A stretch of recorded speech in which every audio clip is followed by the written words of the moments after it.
If you've read this content, I think you probably have a pretty good handle on what you need to know. The reason I really wanted to um, share some content though with you is I wanted to put a little bit out about this trust account maintenance and what your broker goes through to maintain it and why it is necessary that you help do your part to maintain this trust account, which includes getting deposits made according to what is on the contract between your buyers and sellers. Your broker is required to do a three-way tie to maintain a trust account. And what that means is they've got to prove through three different methods that the account balances to the penny. And they must reconcile those books at least monthly.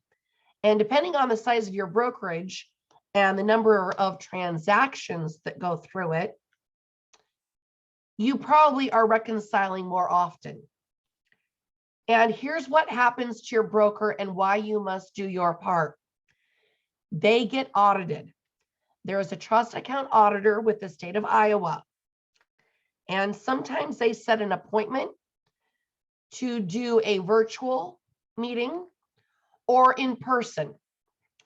The other type of audit that the trust account auditor will do is they will randomly show up at your office that day. And whatever you had planned as leadership, whatever your broker had planned, is canceled so that this audit can happen. And I know the trust account auditor here in Iowa has said she's shown up for surprise visits before, and the brokers try to hide and shut the lights off and lock all the doors and keep her out.